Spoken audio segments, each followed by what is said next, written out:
সব কিছুই দেখলাম, কিন্তু জলপরিটাও তো আছে এখানে, জলপরিটাও তো ঢুকতে হবে।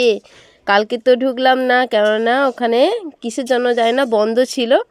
তো আবার অন্য একদিন যাব, সেদিনকার ঢুকবো। নেহা তো ভীষণ বায়না করছে জলপরি দেখবে, তো ওকে নিয়ে আরেকদিন যাব, গিয়ে ও শুধু জলপরি দেখবে। দেখলেই বুঝতেই পারছো, ও শুধু ওখানেই যাবে, কোনো কিছু খাবে না, নেবে না, ওটাই নেবে। আলু স্প্রিং তার দাদা খাচ্ছে, তাই বললাম তুমি খাও না, আমি কিছুই নেবো না, আমি জলপরিতেই ঢুকবো। কিন্তু জলপরি তো টিকিট কাউন্টার বন্ধ হয়ে গেছে। তো পরের দিন গিয়ে যাব। তো তোমরা চলে এসো, আমাদের এখানে খুব সুন্দর মেলা বসেছে। তো ভীষণ মজা করলাম।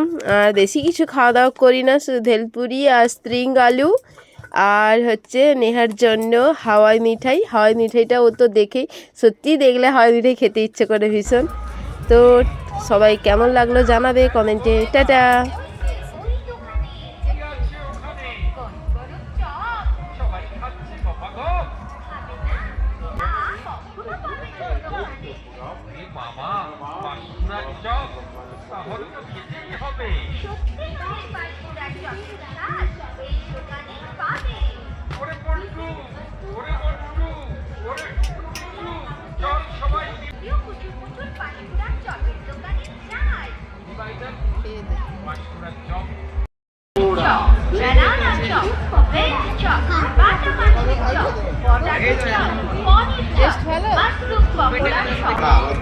চলে আসুন তাড়াতাড়ি।